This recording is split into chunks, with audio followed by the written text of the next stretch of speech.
Ah, Esprit de Dieu, te rend toute la gloire. Bienvenue sur Winning Together. À notre moment du vendredi, aujourd'hui, le Seigneur veut vraiment nous faire du bien. Moi, je crois que Dieu veut nous faire du bien. Et on va lui donner de la place, on va lui donner de l'espace dans l'adoration, dans la contemplation, dans la communion avec lui. Vous savez, Dieu est tout. Il doit être tout pour toi. Parce que tu vois qu'il y a quelque chose sur le trône de ton cœur qui l'empêche de prendre de la place. Tu dois lui dire, Seigneur, je veux que tu prennes toute la place.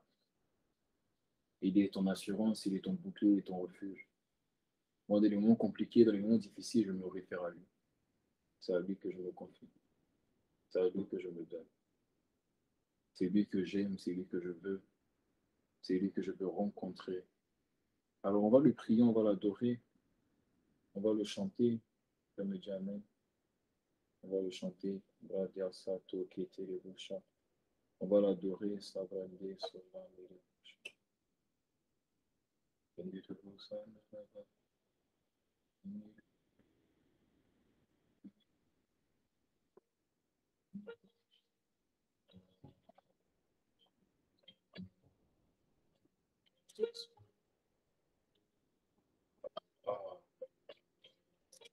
Esprit de Dieu,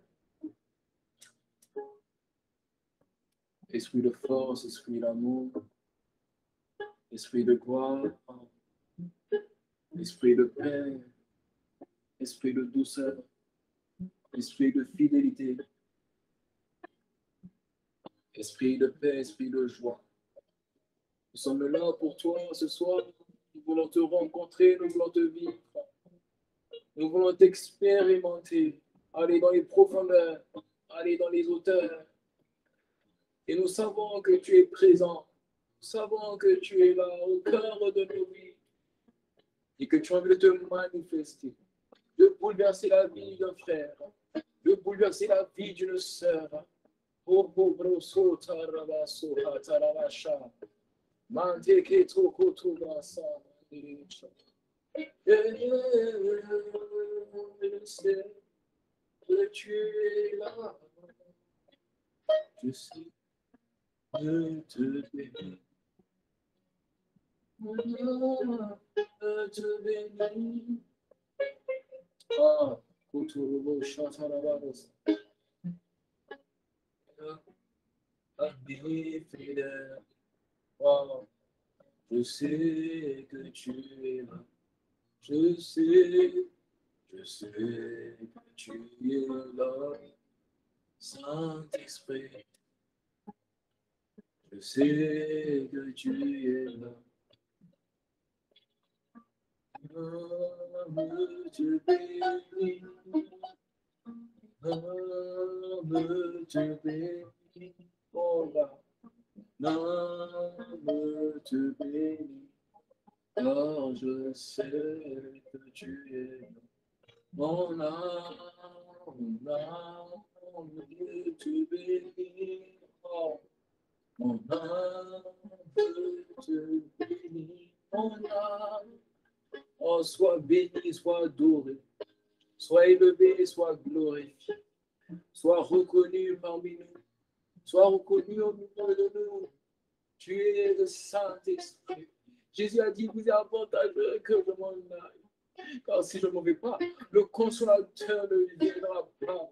Tu es l'ami fidèle, tu es l'esprit de la promesse, l'esprit de Dieu, tu es l'esprit de joie, tu es l'esprit de paix. C'est que tu es là, Saint-Esprit.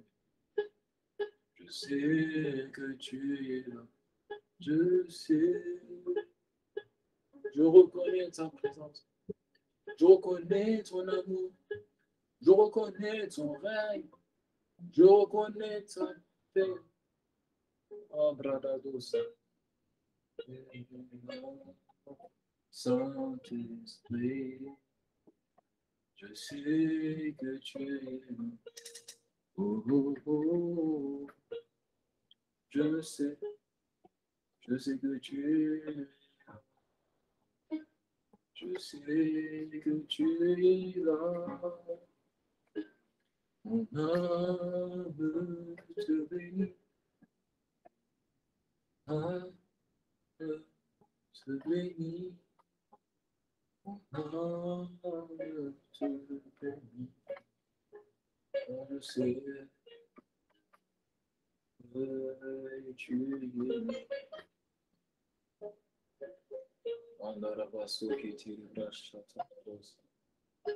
Esprit de Dieu, nous te supplions, prends le contrôle de toutes choses. Esprit de promesse, esprit de gloire, esprit d'amour, esprit de foi. Celui qui est venu le jour de la Pentecôte, habiter en l'homme, et qui est venu établir le règne de Dieu, le règne de Dieu.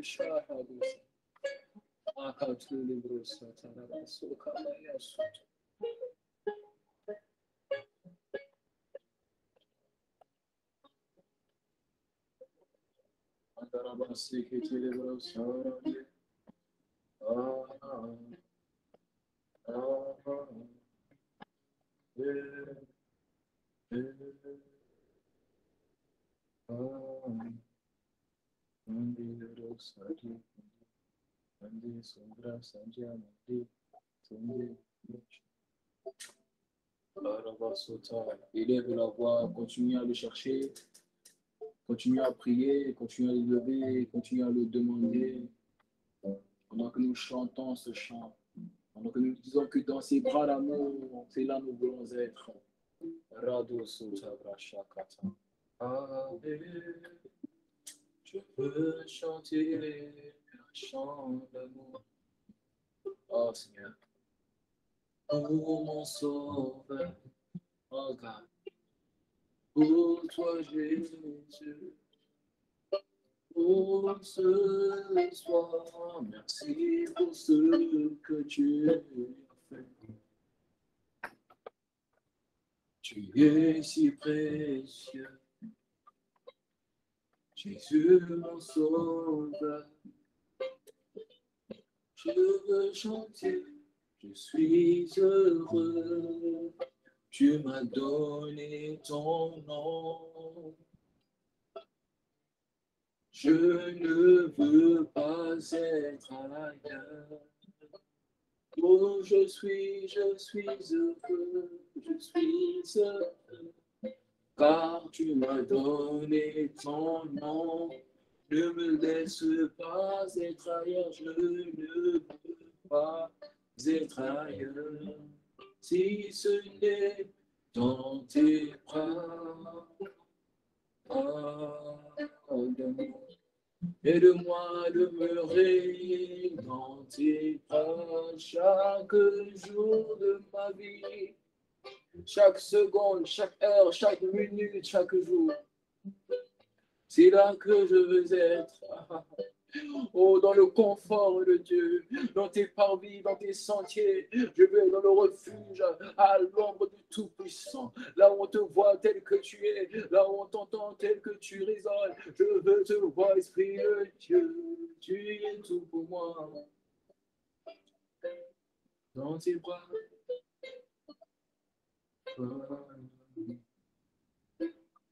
dans tes bras, dans tes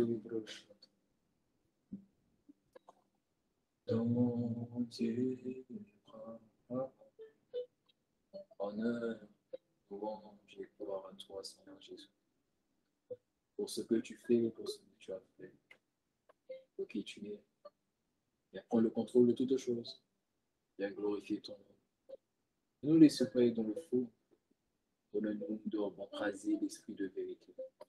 Dans le nom de Jésus. Amen. Amen.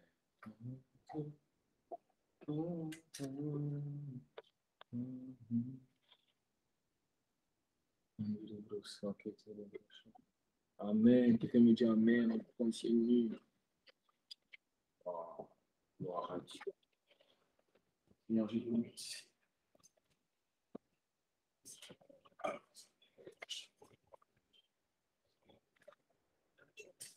Amen. J'espère que vous allez bien. J'espère que tout va bien chez vous. On s'en va très bien par la grâce de Dieu. Alors, avant d'aller plus loin, je vais t'inviter à prendre le lien et à inviter une personne. Tu vas dire à une personne, connecte-toi avec nous. Viens, connecte-toi avec nous. Je veux être tout près de toi, contre ton cœur, contre ton cœur. Esprit d'amour, tout près de toi. Esprit de paix, contre ton cœur. Esprit de joie, tout près de toi. Chaque jour, contre ton cœur. Je veux t'aimer tout près de toi. Je veux t'aimer contre.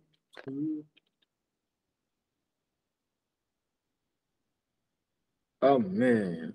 Ah, Seigneur, merci. Ok. Amen. Amen, amen, amen. J'espère que tu vas bien. J'espère que ta semaine s'est bien passée. Nous sommes à notre moment du vendredi et le vendredi, c'est prédication, c'est enseignement et c'est surtout transformation. Vendredi, ça ne rime pas d'abord avec prédication, c'est pas d'abord enseignement, non, c'est d'abord transformation, métamorphose. Transformation, métamorpho. Le mot grec de transformation, c'est métamorpho. Que Dieu te métamorphose par sa parole. Que Dieu te transforme, te renouvelle, te change, que tu deviennes une nouvelle version de toi, mais une version non pas le résultat de ce que les hommes ont dit, mais le résultat de ce que Dieu a dit.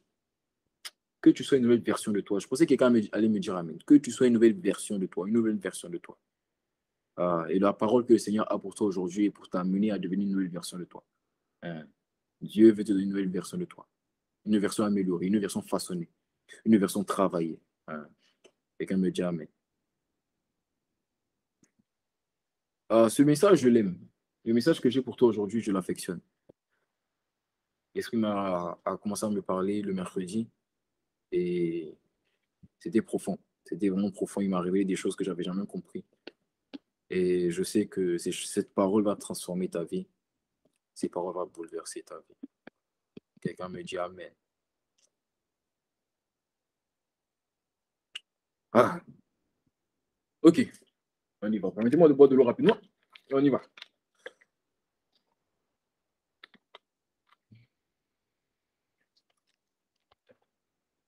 On y va. Ok. Le Seigneur, dans cette série, ta bouche est une source d'espoir, a annoncé au travers d'une parole prophétique, a annoncé que le temps du divorce perpétuel avec les prisons de ta vie est arrivé. Autrement dit, le temps pour que tu te sépares, le temps pour que tu dégages des prisons, le temps pour que tu sortes des prisons est arrivé.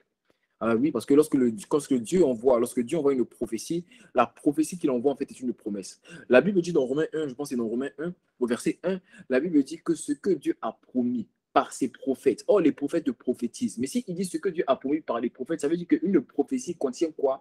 Une prophétie contient quoi? Une promesse. Et le Seigneur a relâché de manière prophétique et il a dit quoi? Le temps du divorce avec les prisons perpétuellement dans ta vie est arrivé. Le temps du divorce perpétuel, ça veut dire non seulement toi tu vas divorcer, mais les gens après toi seront obligés de quitter les prisons. Les gens dans ta famille seront obligés de sortir des prisons. Pourquoi? À cause de ta liberté. Et il a dit le temps du divorce perpétuel avec les prisons est arrivé. C'est maintenant. Et je sais que beaucoup de personnes ont commencé à expérimenter la liberté des prisons. Beaucoup de personnes ont commencé à expérimenter la délivrance, à commencer à expérimenter la liberté. Je sais de quoi je te parle, j'ai des témoignages. Quelqu'un me dit Amen. Donc le Seigneur a annoncé le temps du divorce avec les prisons. Mais vous savez, tout ce que le Seigneur annonce, il envoie sa parole. C'est lorsque le Seigneur envoie sa parole que sa parole contient la délivrance. Donc le Seigneur peut annoncer, mais quelle que soit l'annonce qu'il va faire, quelle que soit la prophétie qu'il va faire, il va envoyer sa parole. Parce que c'est sa parole qui restaure. La Bible dit, mon peuple est anéanti par faute de connaissance, par faute de parole. Ok, quelqu'un me dit Amen. Donc, lorsque le Seigneur envoie une parole, lorsque Dieu envoie une parole, en fait, c'est cette parole-là qui vient, en fait, accomplir la prophétie ou la promesse qu'il a relâchée. Est-ce que quelqu'un me comprend? Donc, quand Dieu dit que le temps du divorce avec les prisons est arrivé, il envoie quand même une parole, il envoie quand même un enseignement, il envoie quand même une prédication. Pourquoi? Parce que l'enseignement vient te transformer et la prédication vient te faire recevoir. Est-ce que quelqu'un me dire Amen? Il envoie une parole, ça c'est la prophétie. Et ça c'est la promesse. Et la promesse qu'il a dit, il a dit le temps du divorce perpétuel de toi avec les prisons est arrivé. Mais malgré cette prophétie, il envoie quand même l'enseignement. Pourquoi? Parce que l'enseignement va t'amener à te transformer pour recevoir cette parole. Et la prédication, parce que la prédication, c'est ce qui va te décréter et c'est ce qui va te permettre de recevoir cette parole. Donc la parole ne vient pas seule. La parole vient avec l'enseignement, la parole vient avec la prédication. Voilà pourquoi nous sommes à la 11e semaine de cette série et le Seigneur n'a pas fini de nous faire du bien. Quelqu'un me dit Amen. Nous sommes à la 11e semaine de cette série. 11e semaine. Non, 12. Ça fait 3 mois. Waouh! 3 mois que le Seigneur nous parle des prisons, de comment on sort des prisons, de comment on est renouvelé, de comment on est libéré. Je t'assure, ta vie ne pas rester où elle est. Alors, si tu connais une personne et tu sais que la personne passe un moment compliqué, elle ne connaît pas Dieu, elle est enfermée dans les prisons de la maladie, dans les prisons du péché, dans les prisons des blessures émotionnelles, dans les prisons des mauvaises habitudes, des distractions. Si tu connais une personne qui est dans les prisons du doute, de la crainte, de la peur, de l'insoumission, dans les prisons de la rébellion, de la maladie, de la tristesse, de l'amertume, de la colère, de l'impudicité, si tu connais une personne qui est dans ces prisons, tu n'as pas le droit, mon frère, ma soeur, de ne pas inviter cette personne. Parce que Dieu veut t'utiliser ce soir comme étant un canal, un tuyau par lequel il va passer pour manifester sa gloire. Alors invite des personnes, invite le maximum de personnes. Moi, j'invite toujours le maximum de personnes parce que cette parole contient la vie. La Bible dit la parole de Dieu, en elle était la vie et la vie était la lumière des hommes. Cette vie qui est contenue dans cette parole va ouvrir la lumière. Les yeux de quelqu'un vont être éclairés et je t'assure qu'au ciel, ce n'est pas moi que Dieu va récompenser, c'est toi qui vas récompenser. Parce que tu auras été le canal, le robinet par lequel l'eau de sa parole va couler. Quelqu'un me dit Amen. Alors le Seigneur a annoncé. Il a annoncé le temps du divorce perpétuel avec les prisons. Autrement dit, cette saison ne va pas passer que tu restes, qu'il y ait encore une prison dans ta vie. Tu vas être affranchi de toutes les prisons. Tu vas être affranchi de toutes les prisons. Cette saison ne passera. Cette saison ne passera pas que tu n'aies été affranchi de toutes les prisons de ta vie. Je t'assure. Tu ne vas pas rentrer, tu vas pas rentrer en 2023 comme tu es rentré en 2022. Ta vie sera marquée par le sceau du changement. Ta vie sera marquée par la marque de la transformation divine. Parce que tu es réquisitionné par la main de Dieu. Tu ne peux pas rester où tu es. Je te dis, ma soeur, mon frère, tu ne peux pas rester où tu es. Parce que le temps du divorce avec les prisons est arrivé. Je pensais qu'une personne qui voulait recevoir cette parole allait me dire Amen. Parce que je vois, ce n'est pas tout le monde qui me dit Amen. On dirait que cette parole est réservée à 3 personnes. Pourtant, on n'est pas 3 dans la paix. Ah, je pensais que quelqu'un allait me dire Amen. Aïe, aïe, aïe, aïe, aïe. Est-ce que le temps du divorce est arrivé pour toi? Si c'est arrivé, dis-moi Amen. Aïe, aïe, aïe. Le temps du divorce est arrivé. C'est arrivé. Mais on a expliqué, et on en parle depuis le début de la série, on explique depuis le début de la série que pour manifester le divorce avec les prisons, pour manifester ce divorce-là, parce que Dieu envoie une parole. Mais vous savez, le problème, ce n'est pas que Dieu, c'est pas la parole que Dieu envoie. Le problème, c'est la manière dont on reçoit la parole. Quelqu'un me dit Amen. La parole de Dieu contient la vie. Mais souvent, le problème, c'est que c'est nous, on n'arrive pas à manifester cette parole. Ce n'est pas la parole qui n'a pas de puissance. C'est nous, on n'arrive pas à la manifester. Et on a expliqué, en fait, et on en parle depuis le début de la série, on dit pour manifester une telle prophétie qui est le divorce avec les prisons, on a dit que tu devras briser les prisons. Tu devras les exploser. Tu devras les casser. Mais on a expliqué. Et tu ne peux pas tout reparler. Je ne vais pas tout parler de ça aujourd'hui parce que j'ai un message particulier que je dois déposer très rapidement dans ton cœur. Donc, je ne vais pas aller dans les profondeurs. Il y a les messages sur YouTube. Tu peux aller suivre les messages. Mais on a expliqué que lorsque tu veux divorcer d'une prison, tu vas devoir briser ce qu'on appelle les fondements d'une prison. La Bible dit dans Acte 16, au verset 26, qui est notre texte de base, la Bible nous parle des prisons. Et lorsque tu lis le passage, tu te rends compte que la Bible parle de 4 choses dans les prisons. On te parle d'abord des fondements des prisons, on te parle des chaînes, on te parle des portes de tes prisons, et on te parle ensuite de quoi? On te parle des geôliers. Et on a expliqué que dans les prisons, il y a 4 choses. Il y a les fondements, il y a les portes, il y a les chaînes, il y a les geôliers. Mais lorsque tu veux sortir d'une prison, ne combat pas les geôliers. Parce que les geôliers, c'est ceux qui sont inconsciemment ou consciemment utilisés par le diable pour t'empêcher de sortir d'une prison. Lorsque tu veux sortir d'une prison, ne les combats pas, parce qu'eux-mêmes ne font pas exprès, et ils sont aussi en prison. Lorsque tu veux sortir des prisons, ne combats pas les chaînes. C'est-à-dire quoi? C'est-à-dire ne combats pas les choses qui te retiennent dans le péché. Pourquoi? Parce que même quand tu combats les choses qui te retiennent dans le péché, il te sera très difficile de combattre les choses en toi, au travers de tes pensées. On a expliqué tout ça. On a dit que quand tu veux sortir des prisons, ne combats pas les portes. Comment on combat les portes? C'est lorsque on fait des promesses à Dieu. Père, cette fois-ci, je ne vais plus tomber. Je ne vais plus retomber. Je ne vais plus refaire. Quand tu veux sortir des prisons, ne cherche pas à combattre les portes. Ne combat pas les chaînes. Ne combat pas les geôliers, combat les fondements. Et on a expliqué que les fondements, on a dit les fondements, c'est 2 choses. Les fondements, c'est d'abord la parole qui parle contre toi, parce que toute parole est soutenue par un fondement. Rien de ce qui a été fait n'a été fait par elle. Toute parole, ok? Toute parole, toute parole, tout fondement est une parole. OK? Parce que dans le spirituel, tout est bâti sur une parole. Donc, lorsque tu vois une prison dans ta vie, lorsque tu vois une prison d'impudicité, de péché, de blessure émotionnelle, lorsque tu vois une telle prison, sache qu'il y a une parole qui soutient cette prison. Pour la plupart des personnes, on a dit dans leur famille, tout le monde sera impudique. Pour la plupart des personnes, on a dit dans leur famille, tout le monde va échouer. Pour la plupart des personnes, on a dit dans leur famille, tout le monde va être malade. C'est une parole. Quelqu'un me dit Amen.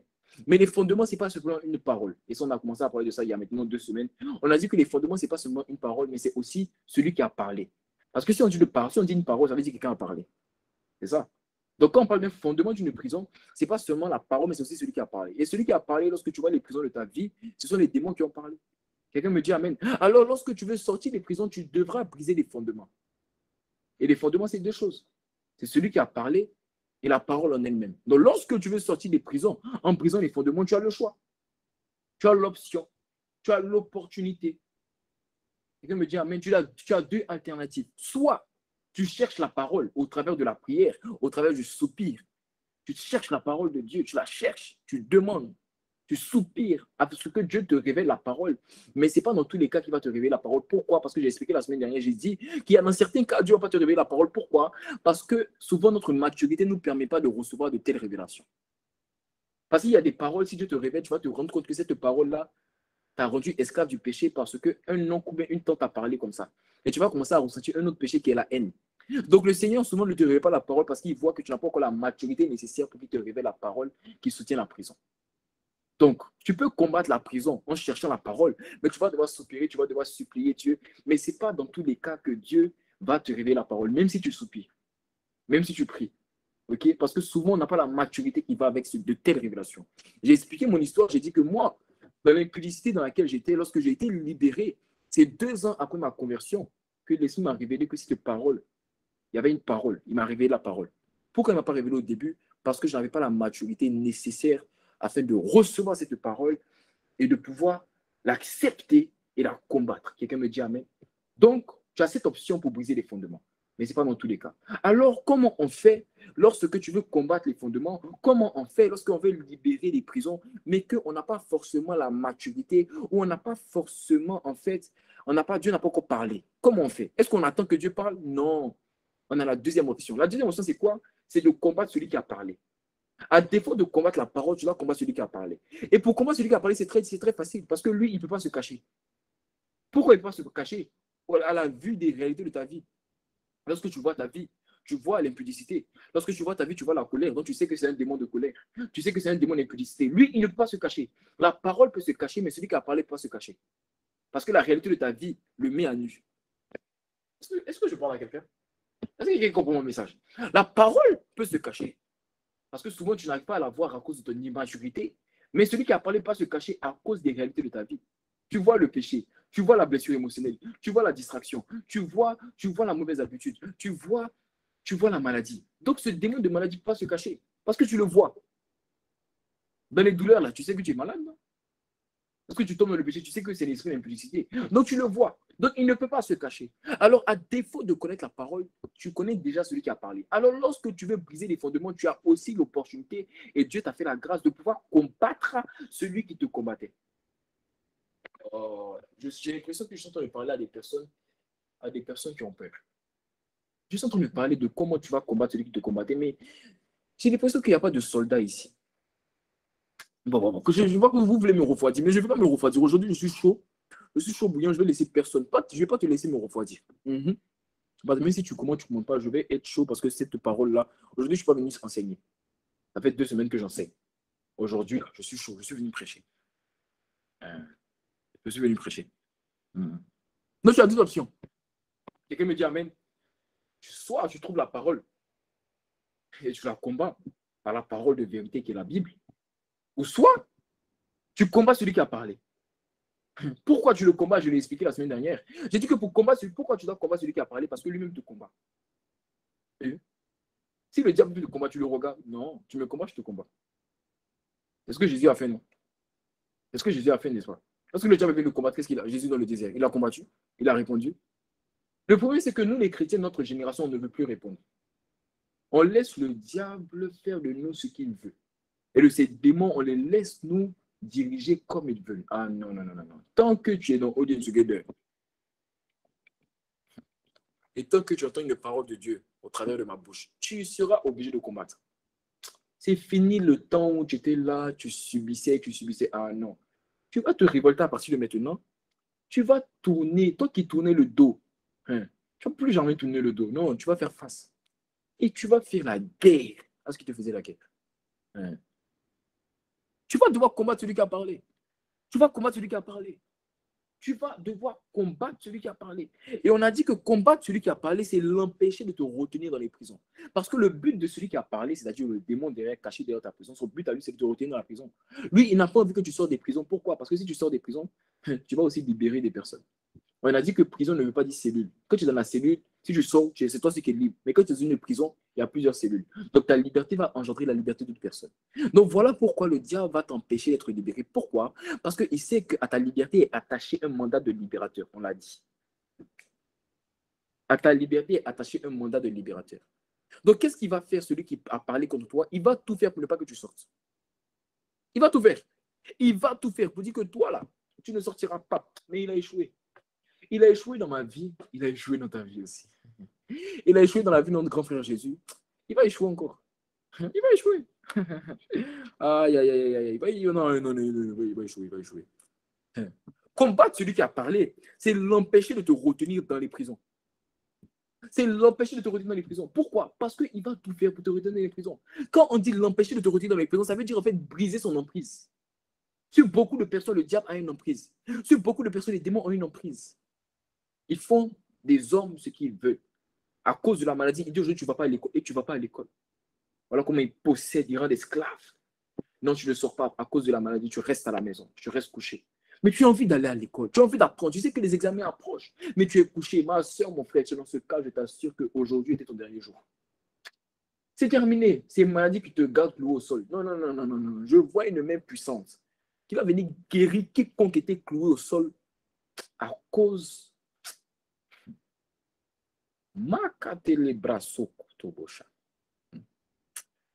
Moi, j'ai une assurance de qui est en moi, tu n'as pas idée. Il n'y a aucune maladie qui me fait peur. Les docteurs ont dit incurable, mon Dieu guérit. Ta famille a dit non, tu ne pourras pas être délivré. Moi, je te dis, mon Dieu délivre. Il n'y a aucun péché qui est plus fort que lui. Il n'y a aucun sacrifice de sang qui est plus fort que lui. Aucun sorcier. Aucun marabout, aucun chef mystique. Pas territorial, pas familial, aucun. Aucun. J'ai eu la pleine révélation de ce que je suis en train de dire. Parce que je l'ai vécu. Je sais de quoi je parle. Il n'y a aucun marabout, aucun féticheur. On t'a menti. Les sorciers t'ont fait peur pour rien par des rêves bizarres. Aucun. Il est trop puissant, il est trop fort. Je t'assure, on l'appelle Jéhovah Jireh. Aïe, aïe, aïe, aïe, aïe, aïe. On l'appelle le puissant guerrier fort dans les combats. Jéhovah est son nom. Tu n'as pas idée de qui il est. Il est fort. Il est puissant. Hey. Il est puissant. Cette maladie, si tu es dans un état de maladie et tu t'es connecté et que tu es connecté au son de ma voix, cette maladie, tu ne vas pas te déconnecter avec cette maladie. Elle va rester ici. Tu ne te déconnecteras pas avec cette maladie. Ah, je t'assure. Je t'assure, je t'assure. Aïe, aïe, aïe. Tu vas devoir briser son emprise sur toi. Parce que, effectivement, il a une emprise sur toi. Il a une emprise sur toi. Et on a expliqué en fait comment il a développé cette emprise. Lorsque tu vois qu'un démon te fait subir les prisons de l'impudicité, alors que tu n'as pas envie de tomber dans l'impudicité, lorsque tu vois qu'un démon t'amène à te mettre en colère, alors que tu n'as pas envie de te mettre en colère, lorsque tu vois un démon de tristesse t'amener à pleurer, on te demande pourquoi tu pleures. Tu dis, je ne sais pas pourquoi je pleure. Pourquoi tu es nostalgique, je ne sais pas. Pourquoi tu es triste, je ne sais pas. Mais il t'amène en fait, il te rend esclave de ces prisons. On a dit comment il a développé. On a dit qu'il a développé cette capacité-là, cette aptitude-là à te rendre esclave. Comment? D'abord en inscrivant les prisons sur les tables de ton cœur. Il a d'abord utilisé les mauvaises cibles. Il a d'abord utilisé les commentaires des gens autour de toi. Il a d'abord utilisé les choses autour de toi. Il a d'abord utilisé les saisons de ta vie par lesquelles tu es passé, par lesquelles tu passes, pour écrire sur les tables de ton cœur la mentalité de prisonnier. Ça veut dire quoi? Pour te faire accepter la condition dans laquelle tu es. Pour te faire accepter la situation dans laquelle tu es. Pour te faire accepter la prison. Il a utilisé les séances de ta vie. Il t'a fait croire que vu que chaque mois tu as mal à cause de ces règles douloureuses, ça veut dire que tu es esclave de la maladie. Ah non, ma soeur, tu n'es pas esclave de la maladie. Il t'a fait croire à cause des commentaires de tes amis qui t'ont dit non, ce péché-là, tu ne peux pas sortir de ça. Tu es comme ça, tu es comme ça. Il t'a fait croire que ce péché-là est véritablement ta véritable nature. Non. Moi, j'ai la nature de Christ. Christ en moi, l'expérience de la gloire. Ce n'est plus moi qui vis, c'est Christ qui vit en moi. Ma nature, c'est la nature de Christ. Il t'a fait croire au travers des choses autour de toi, au travers des circonstances de ta vie, que tu es esclave. Il a inscrit d'abord cette mentalité sur les tables de ton cœur. Il a d'abord inscrit. Et lorsqu'il est inscrit et que tu l'as accepté, parce que le problème, c'est qu'à force, le problème, c'est que ce n'est pas que les gens ont envie d'accepter la mentalité de prisonnier, non. Beaucoup n'ont pas envie d'accepter. Mais le problème, c'est qu'à force d'entendre ça, parce que le diable est méchant. Le diable est méchant. Il ne vient pas seulement par une parole, il vient par de plusieurs paroles, par différentes saisons, par différentes circonstances. Il vient par différentes actions. Il vient chaque jour. Tu as l'impression qu'il est acharné contre toi. Il s'acharne contre toi. Mais au bout d'un moment, tu sais. Au bout d'un moment, tu dis, c'est pas grave, je vais accepter d'être un prisonnier. Ma soeur, mon frère, ce n'est pas ta véritable nature. Le problème, c'est que pendant longtemps, beaucoup de personnes ont résisté. Mais au bout d'un moment, à force de recevoir des choses, des messages, des codes qui leur disaient tu es prisonnier, ils ont fini par accepter la mentalité de prisonnier. Mais le problème, c'est que lorsque tu acceptes la mentalité de prisonnier, tu deviens son esclave, tu deviens son prisonnier. Et voilà comment, après avoir inscrit les prisons en toi, il te fait subir les prisons. Comment? En t'envoyant la tentation. Parce que lorsqu'il inscrit, tu peux regarder les messages précédents, lorsqu'il inscrit cette mentalité sur l'état de ton cœur, il aura la capacité de contrôler ce qu'on appelle les pensées du cœur. Les pensées du cœur, ce sont les pensées. Tu vois, il y a des pensées, quand tu penses à ça, ça fait monter en toi des désirs. Ça fait monter en toi des envies. Ça fait monter en toi des sentiments. C'est ce qu'on appelle les pensées du cœur. Il y a des pensées, quand tu penses, ça ne te dit rien. Ok, ça vient, ça part. Mais il y a des pensées, quand ça monte, ça fait monter en toi des soupirs, des désirs, des envies. C'est ce qu'on appelle les pensées du cœur. Et le diable, lorsqu'il inscrit, ces démons, lorsqu'ils inscrivent sur ton cœur la mentalité de prisonnier, il t'amène en fait à soumettre les pensées de ton cœur. Et lorsqu'il arrive à diriger les pensées de ton cœur, ils vont t'envoyer la tentation. Et lorsqu'ils t'envoient la tentation maintenant, beaucoup de personnes tombent. Pourquoi? Pas parce que la tentation est forte, mais parce que les pensées du cœur, là, tu as trop de pensées du cœur qui viennent du diable. Voilà pourquoi Jésus pouvait dire, le prince de ce monde vient et il n'a rien en moi. C'est ce qu'il voulait dire. Il voulait dire, en fait, il n'a pas de pensée de cœur en moi qui peut m'amener en fait à tomber. Non. Le problème, c'est que ce n'est pas que la tension est trop forte, non. C'est qu'il y a trop de pensées de cœur. Jésus dit que c'est du cœur que viennent le péché, l'idolâtrie, les calomnies, le meurtre, l'impudicité, du cœur. Lorsqu'il inscrit sur ton cœur la mentalité de prisonnier et que tu l'acceptes, il possède des pensées de ton cœur. Et lorsqu'il arrive à posséder les pensées de ton cœur, il envoie la tentation. Et tu tombes. Mais tu ne le tomberas plus. Oh, je dis tu ne le tomberas plus. Non, non, non, tu ne le tomberas plus. Il ne va plus jamais posséder les pensées de ton cœur. Cette parole vient te libérer. Je t'assure, je suis venu te donner la clé pour être libéré. Est-ce que tu sais ça? Bon, toi, suis-moi seulement. Je suis venu te donner la clé pour te libérer. Je t'assure, la parole de Dieu libère. La Bible dit qu'il envoya sa parole, il fait libérer de la fosse. Tu ne vas pas sortir comme tu es rentré. Tu ne vas pas sortir comme tu es rentré. On continue. Alors, la semaine dernière, j'ai expliqué en fait que lorsque tu veux l'empêcher d'inscrire les prisons en toi, tu devras, qu'est-ce que tu devras faire? J'ai expliqué que tu devras garder ton cœur. Ok, tu devras garder ton cœur. Et j'ai dit qu'en fait, garder son cœur, pourquoi? Parce que c'est ton cœur qui vient inscrire les prisons. Donc, tu devras être le gardien de ton cœur. Et j'ai donné deux clés pour être le gardien de son cœur. La première clé, j'ai dit, c'est le aussitôt. Aussitôt, c'est-à-dire dès que tu vois que le diable voit une chose, dès que tu vois que les démons voient une chose pour inscrire en toi les prisons, aussitôt, je dis bien aussitôt, tu dois réprimer ces choses. Tu dois refuser ces choses. Si tu veux bien comprendre le message en profondeur, le message est sur YouTube, tu peux aller le regarder encore. Donc, pour garder son cœur, tu dois opérer dans le aussitôt. C'est-à-dire, dès que ça vient, tu repousses. Et tu dois opérer aussi dans ce que j'ai appelé le ne rien tolérer. C'est-à-dire, ne tolère aucun commentaire déplacé. Ne tolère rien. Aucune chose qui est capable de venir inscrire en toi les prisons. Ne tolère rien. Quelqu'un me dit, ah, mais je ne vais pas aller en profondeur, je veux passer au message. Je ne vais pas aller en profondeur. Donc, tu peux aller regarder le message de la semaine dernière, le lien du compte YouTube va se mettre en commentaire et tu vas voir le lien de YouTube et tu pourras aller regarder les messages depuis le début de la série. Quelqu'un me dit Amen, on continue. Amen. Mais la semaine dernière, regardez, c'est là que Dieu est si bon. Vous savez, Dieu est trop fou. Dieu est bon, Dieu aime ses enfants. Dieu t'aime. Ma soeur, mon frère, Dieu t'aime d'un amour, tu n'as pas idée. Dieu t'aime, Dieu t'aime, Dieu t'aime, Dieu t'aime. Tu sais pourquoi Dieu t'aime? Parce que le message qu'il a donné la semaine dernière, il nous a expliqué en réalité comment faire pour ne pas permettre au diable d'inscrire les prisons en nous. Mais lorsque on dit ne pas permettre au diable d'inscrire les prisons en nous, ça veut dire en fait qu'il n'a pas encore inscrit. Quelqu'un me dit Amen. Parce que le message de la semaine dernière que j'ai donné, c'est en fait comme c'est pour une personne en qui le diable n'a pas encore inscrit les prisons. Comment on fait? Il faut garder son cœur. Mais l'Esprit m'a parlé cette semaine, il m'a montré un cas de figure. Il m'a dit, mais et pour les personnes en qui le diable a déjà commencé à inscrire? Parce que la plupart d'entre nous, le diable a déjà commencé à inscrire. La plupart d'entre nous, le diable et ses démons ont déjà une emprise sur nous. La plupart d'entre nous, nous avons déjà commencé à accepter la mentalité de prisonnier.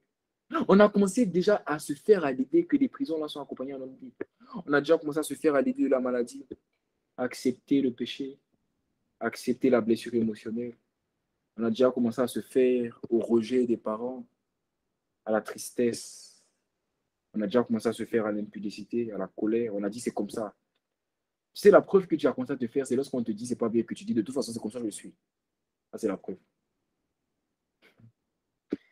Et le problème, c'est que la semaine dernière, il nous a parlé de comment faire pour ne pas permettre que ça rentre. Mais je suis venu t'expliquer aujourd'hui comment faire pour enlever si c'est en toi. Est-ce que je parle à quelqu'un? Je suis venu t'expliquer pour comment faire pour enlever la mentalité dans ton cœur si c'est déjà en toi. Elle ne restera pas. Ce secret est trop puissant. Et je ne viens pas te prêcher seulement ce que j'ai entendu. Je vais te prêcher ma vie. Je suis venu prêcher ma vie à quelqu'un. Je suis venu te prêcher ma vie. Ma soeur, ma frère, mon soeur, et mon soeur. Mon frère, ma soeur, je suis venu te prêcher ma vie. Je viens te dire ce que j'ai vécu. Si ta parole contient une vérité de puissance, je n'ai pas été. Alors toi, suis-moi. Et que me dit Amen.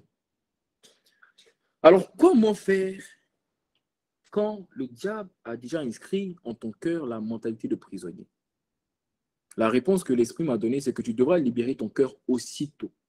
C'est-à-dire, n'attends pas. Lorsque tu vois que tu as déjà commencé à accepter cette mentalité, n'attends pas. Je vais t'expliquer pourquoi. Mais d'abord, le titre de mon message aujourd'hui, c'est maintenant que je commence mon message, ça c'est un petit résumé. Le titre de mon message aujourd'hui, c'est le secret infaillible pour ne plus avoir la mentalité de prisonnier. C'est trop fort. Le secret, même le titre même est déjà trop fort. Le secret infaillible. Est-ce que j'ai entendu? Je n'ai pas dit secret, j'ai dit infaillible. C'est-à-dire que si tu l'appliques, il n'y a aucune chance que le diable demeure et reste sa mentalité. Il sera obligé de fuir. Le secret infaillible pour ne plus avoir la mentalité de prisonnier. Le secret infaillible, c'est-à-dire que le secret là, c'est-à-dire dans tous les cas, si tu l'appliques, ça marche. Mais si tu as une semaine dans le Seigneur, mais si tu as 2 semaines, mais si tu as 3 ans, mais si tu as 4 ans, si tu l'appliques, ça marche. Le secret infaillible pour ne plus avoir la mentalité de prisonnier. Lorsque le diable a commencé à inscrire en toi la mentalité de prisonnier, tu devras agir aussitôt. Pourquoi? Tu devras agir aussitôt, ça veut dire en fait déjà que tu devras en fait te libérer aussitôt. Tu devras enlever de ton cœur cette mentalité aussitôt. Pourquoi? Pourquoi? Parce que cette mentalité-là est un mensonge. Et le mensonge du diable, le mensonge que le diable envoie, a la capacité, est comme une graine. Est comme une graine. Et cette graine-là a la capacité de grandir en ton cœur et de te corrompre et de t'amener à t'écarter de la volonté de Dieu. Je vais t'expliquer. Allons dans 2 Corinthiens 11. 2 Corinthiens 11 au verset 3. 2 Corinthiens 11 au verset 3, le verset va s'afficher. La Bible dit, mais tout comme Ève se laissa égarer par la ruse du serpent. Mais ça, c'est le mot. Ici, c'est le mot ruse. Regardez, c'est le mot ruse. Mais en réalité, ce n'est pas le mot ruse. Dans d'autres versets, c'est le mot mensonge. Par le mensonge du serpent, je crains que votre intelligence, mais ce n'est pas le mot intelligence comme tu connais, c'est le mot plutôt esprit, le mot entendement. Ce qui t'amène à faire la volonté de Dieu. Ce qui t'amène à discerner, en fait, quelle est la volonté de Dieu. C'est ce qu'on appelle le mot entendement, le mot intelligence. Je crains que votre entendement, que votre intelligence ne se corrompe et ne vous entraîne loin de l'attachement fidèle et pur au Christ. Ça veut dire que le mensonge là, cette mentalité de prisonnier qui est en toi, est un mensonge.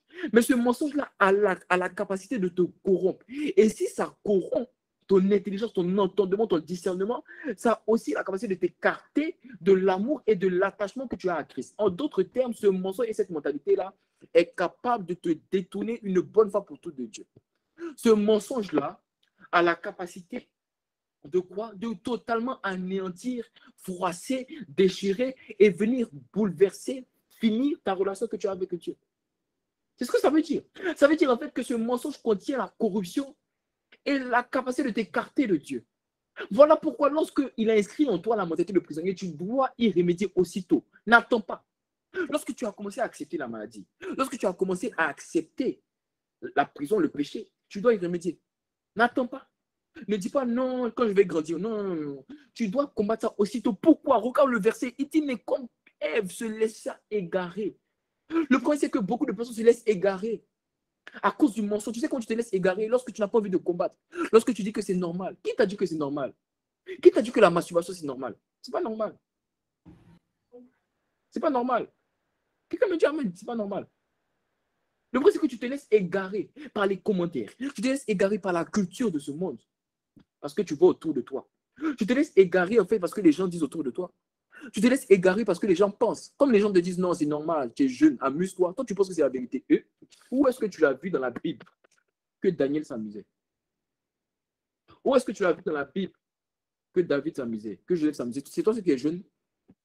Est-ce que c'est toi ce qui est jeune? C'est toi ce qui est jeune?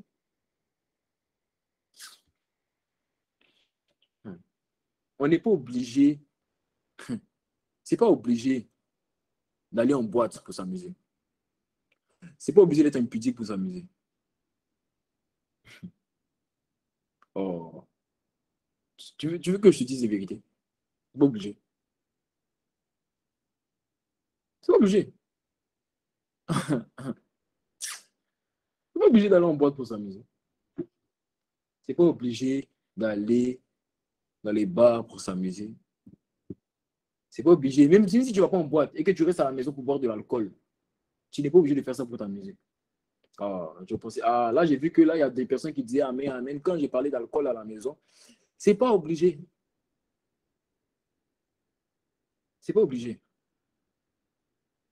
Le problème, c'est que tu te laisses égarer. Mais tu te laisses égarer par cette mentalité qui est un mensonge. Mais ce mensonge a la capacité de te corrompre et de t'écarter de l'attachement à Christ. Ah, je t'en supplie, ma soeur, mon frère. Ne t'écarte pas de l'attachement à Christ. Tu peux t'éloigner de tout ce que tu veux, mais pas de l'attachement à Christ. Je t'assure. Il a dit, c'est pas tous ceux qui diront Seigneur, Seigneur, qui hériteront du royaume des cieux. Certains diront, n'avons-nous pas guéri des malades en ton nom? N'avons-nous pas chassé des démons en ton nom?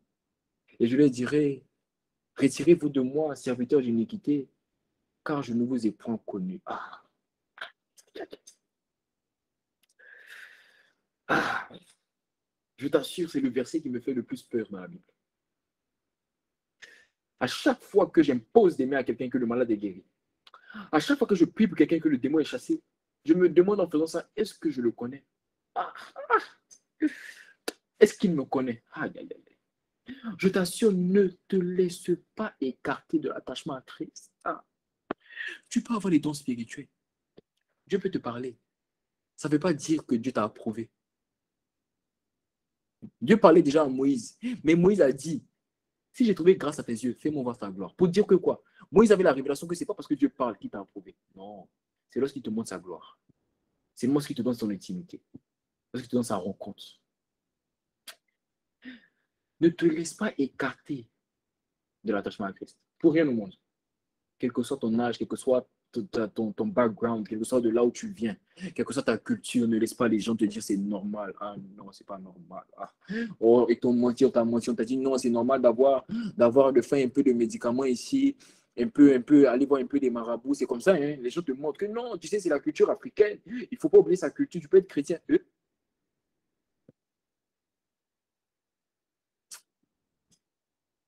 vais pas aller là-bas. Ne vous conformez pas au siècle présent, mais soyez transformés par le renouvellement de l'intelligence. afin de discerner quelle est la volonté de Dieu, ce qui est bon, agréable et parfait à ses yeux. Vous savez, ça veut dire quoi le mot transformer? C'est le mot métamorpho. Et le mot conformer, c'est le mot sous-schématiso. Parce que tu te conformes au siècle présent, tu as le même schéma de pensée et de faire. C'est ce qu'on appelle se conformer. Le mot métamorpho, par le nom des gens, ça veut dire être métamorphosé par la parole de Dieu afin de discerner quelle est sa volonté. Le problème, c'est que beaucoup d'entre nous, nous sommes conformés. Nous sommes dans un schéma de pensée. Ce n'est pas parce que tu prêches Jésus dans tes statuts, dans tes stories, que tu as un schéma de pensée différent. On voit ton schéma de pensée différent lorsque tu es renouvelé lorsque tu es renouvelé par l'intelligence. Ce n'est pas parce que tu vas à l'église que tu as un système de pensée, un système de faire différent. Le système de faire et de penser différent est visible au travers de la transformation liée au renouvellement de l'intelligence. La transformation, métamorpho. Nous, le visage découvert, nous contemplons comme dans un miroir la gloire de l'Éternel, nous sommes transformés à la même image. La preuve que tu es transformé à la même image, c'est le même mot métamorpho, cette preuve-là. C'est lorsque tu es comme lui, lorsque tu es saint comme lui. Lorsque ta génération, tout le monde est impudique, mais toi, tu es saint. C'est là la preuve que tu es à part. Lorsque tout le monde tombe dans le péché, mais toi, tu ne tombes pas dans le péché. On dit, mais pourquoi tu ne tombes pas? Je ne peux pas tomber. Mais pourquoi tu ne peux pas tomber? C'est plus fort que moi. Comment ça, c'est plus fort que moi? Je suis mort au péché et vivant pour Dieu en Jésus-Christ. Ah bon, je pensais que quelqu'un allait me comprendre, mais j'ai l'impression que je suis le seul à comprendre ces choses. Et que me dit Amen, on continue. Aïe, aïe, aïe. Ah, Seigneur, ta grâce. Tu devras remédier aussitôt. N'attends pas. Cette mentalité a la capacité de t'écarter de Dieu. Quelqu'un me dit Amen. Et on a expliqué la semaine dernière, on a dit que lorsqu'il s'agit de répondre aux attaques du diable aussitôt, on a dit qu'il faut poser une action. Okay? Lorsque tu vois que le diable t'attaque par un train enflammé, par une parole, et que tu veux répondre aussitôt, on ne répond pas aussitôt comment ça s'appelle, en se taisant. Non, le aussitôt implique une action. Lorsque tu veux répondre aussitôt, il faut envoyer une action au retour. Quelqu'un me dit Amen. Lorsque le diable vient, il lui dit, si tu es vraiment le fils de Dieu, prends ce pain et transforme-le. Jésus lui dit quoi? Il dit, l'homme ne se n'aura pas seulement de pain, mais de toute parole qui sort de la bouche de Dieu. Il répond empressement. Quelqu'un me dit Amen. Donc, le aussitôt s'agit en fait d'une réponse, une action que tu poses dans l'immédiat. Quelqu'un me dit Amen. Donc, lorsque tu es arrivé à comprendre que le diable est en train d'inscrire en toi la mentalité de prisonnier, tu vas devoir réagir aussitôt, c'est-à-dire immédiatement. Je suis en train de dire à une personne, en fait, que si tu es dans ce cas-là, et que le diable va commencer à inscrire la mentalité de prisonnier en toi, tu dois, à la sortie d'ici, et à partir de prendre la décision d'agir aussitôt. Est-ce que je parle à quelqu'un? Donc, tu dois agir aussitôt. Tu dois agir aussitôt. Quelqu'un me dit Amen. Alors, quelle action que tu dois faire? Et là, je rentre dans mon message. Quelle action? C'est quelle action que tu dois poser? Lorsque le diable va commencer à inscrire la mentalité de prisonnier en toi, quelle action tu dois poser? L'Esprit m'a expliqué. Il m'a dit, lorsque la mentalité de prisonnier est inscrite en toi par le diable et ses démons, tu devras inscrire en toi une autre mentalité. Car n'oublie pas, tu es un ouvrage. La Bible dit, car nous sommes cet ouvrage ayant été créé en Jésus-Christ. Dans un ouvrage, dans une page, on ne peut pas écrire deux histoires différentes. Il faut qu'il y ait une histoire dans un ouvrage. Deux histoires différentes qui sont à contresens n'ont pas de but. On ne comprend pas. Deux histoires contraires dans un livre, ça n'a pas de sens. Tu es d'accord avec moi? Donc, on ne peut pas inscrire. On ne peut pas inscrire, en fait, deux histoires dans un livre. Et tu as un ouvrage. Alors, lorsque il y a la mentalité, en fait, de prisonnier sur ton cœur, tu vas devoir inscrire sur ton cœur une autre mentalité. Parce que lorsque tu vas inscrire sur ton cœur une autre mentalité, ça va enlever cette mentalité qui est déjà là. N'oubliez pas, Jésus pouvait dire dans Matthieu 6, il dit, je pense au verset 25, si je ne me trompe pas, il dit, nul ne peut servir deux maîtres en même temps. Nul ne peut servir deux maîtres en même temps. Car soit il aimera l'un et haïra l'autre, quoi soit il méprisera l'un et quoi, il s'attachera à l'autre. Quelqu'un me dit Amen. Nul ne peut. Donc ça veut dire que quoi? Ça veut dire qu'en ce qui concerne ton cœur, il peut avoir simplement une personne pour diriger. Donc lorsque tu vois qu'il y a la mentalité de prisonnier qui a été inscrite par le diable, tu vas devoir inscrire une autre mentalité. Quelle mentalité? Une mentalité de prisonnier aussi. Mais quel prisonnier? Ce qu'on appelle les prisonniers de Dieu. Tu vas devoir inscrire sur ton cœur la mentalité des prisonniers de Dieu. Ça veut dire quoi être prisonnier de Dieu? Quand on dit prisonnier de Dieu, ça veut dire en fait ceux qui sont emprisonnés par le règne de Dieu. Lorsque le diable a commencé à inscrire en toi la mentalité des prisons, ne t'inquiète pas, ne stresse pas. Toi, il faut commencer à inscrire une autre mentalité. Ce qu'on appelle la mentalité des prisonniers de Dieu. Ceux qui sont emprisonnés par le règne de Dieu. Ils sont emprisonnés par le règne de Dieu. C'est ceux qui sont emprisonnés par le règne de Dieu. Par le règne de Dieu. Donc le diable essaie de mettre en toi la mentalité de prisonnier. Ne t'inquiète pas. Il y a une autre mentalité de prisonnier aussi, qu'on appelle les prisonniers du règne de Dieu. J'aimerais faire une petite parenthèse. Chrétien, chrétienne, il faut que tu saches que dans cette vie, il n'y a pas de statu quo. Donne-moi la main, je vais aller. Donne-moi la main, je vais te dire quelque chose. Il faut que tu saches que dans la vie chrétienne, même pas dans la vie chrétienne, dans la vie, il n'y a pas de statu quo. Je vais te dire quelque chose. Dieu ne te libère pas afin que tu sois libre. Il te libère afin que tu sois un prisonnier. La Bible dit qu'il n'y a plus de condamnation pour ceux qui sont en Christ. Mais qui marchent non selon la chair, mais selon l'esprit. Mais la condamnation, là, tu quittes la condamnation qui est liée à la chair pour aller à la condamnation qui est liée à l'esprit. Oh. Il faut que tu comprennes que lorsque tu te libères du monde, ce n'est pas pour que tu fasses ta volonté. C'est pour que tu fasses la volonté du Père. On vous a mal prêché. Un évangile prêché à moitié. Un évangile prêché à 50%. Non, viens à Jésus, il va te libérer. Tu vas pouvoir faire ce que tu as. Non, non, non, non, non. Il a dit, je te conseillerai. Je t'instruirai, j'aurai le regard sur toi. Psaume 32, verset 8. Je veillerai sur toi. Mais quand quelqu'un te dit, il te conseille, tu t'assures, tu as intérêt à faire ses conseils. Ah oui. C'est la petite parenthèse, c'est la petite parenthèse. Ah, c'est la petite parenthèse, je parle à quelqu'un. Je parle à une personne qui pense qu'elle est chrétienne, c'est pour vivre ta vie. Tu as tes rêves. Dieu te dit que ce n'est pas ce qu'il veut que tu fasses, mais tu t'entêtes. Je parle à une personne. Je parle à une personne. Je parle à une personne. Voilà. Tu as été libéré du monde afin d'être prisonnier du royaume de Dieu. Ça, c'est la petite parenthèse. Lorsque tu vois la mentalité, des prisons inscrites par le diable, tu vas devoir inscrire une autre mentalité. La mentalité des prisonniers de Dieu. Quelqu'un me dit amen. La mentalité des prisonniers de Dieu. La mentalité de ceux qui sont emprisonnés par le règne de Dieu. Alors tu me diras, mais comment avoir cette mentalité? Comment avoir ce règne? Mais c'est tout facile. Tu vas devoir chercher ce règne. La Bible dit quoi dans Matthieu 6 au verset 33? Cherchez premièrement le royaume et la justice. Mais ça, c'est certaines versions. Il y a une version qui dit cherchez premièrement le règne. Le règne et la justice de Dieu. Et le reste vous sera donné par-dessus. Pour dire que quoi? Pour dire que lorsque tu veux inscrire sur ton cœur la mentalité des prisonniers de Dieu, la mentalité de ceux qui sont emprisonnés par le règne de Dieu, tu vas devoir chercher le règne. Mais chercher le règne de Dieu est aussi synonyme de chercher Dieu. C'est tout simplement ça. Quand on dit chercher le règne de Dieu, ça veut dire chercher Dieu. En fait, je voulais t'expliquer aujourd'hui en fait, comment on cherche Dieu. Tu voulais trouver Dieu, non? Tu voulais trouver Dieu. Je vais t'expliquer comment on cherche Dieu. Je suis venu t'expliquer comment on cherche Dieu. Parce que chercher Dieu, chercher le règne de Dieu, va t'amener en fait à inscrire en fait une autre mentalité sur ton cœur. Et lorsque cette mentalité va être inscrite sur ton cœur, la mentalité de prisonnier là va dégager. Cette mentalité de prisonnier, elle va dégager. Elle va s'enfuir. Elle ne pourra pas rester là. Elle ne pourra pas demeurer. Pourquoi? Parce que la mentalité, parce qu'il faut qu'une mentalité prenne la place.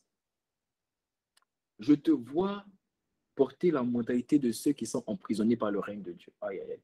Je vois une personne qui est colonisée, dominée, assujettie. Je vois une personne qui est dirigée, une personne qui est conduite, une personne qui est totalement indiquée, instruite par le règne de Dieu. Par le règne de Dieu. La Bible dit chercher, premièrement d'abord, le règne et la justice. Donc le règne dont je suis en train de te parler là, cette mentalité dont je suis en train de te parler se cherche. Je vais t'expliquer comment on cherche. Comment on cherche. Mais il faut que tu comprennes véritablement, il faut que ça rentre dans ta tête que c'est ça le secret de ceux qui sont colonisés, de ceux qui n'ont plus la mentalité des prisonniers. Le secret infaillible dont je te parle là, c'est de chercher Dieu. Le secret infaillible pour ne plus avoir la mentalité de prisonnier, c'est de chercher Dieu. C'est de chercher Dieu. C'est ça le secret. Lorsque tu appliques ce secret-là, la mentalité de prisonnier va dégager. Parce qu'il y a une autre mentalité qui va s'embraser en toi. La mentalité de ceux qui sont emprisonnés par le règne de Dieu. Mais je vais t'expliquer, je vais aller dans les profondeurs. Amen. Je vais t'expliquer.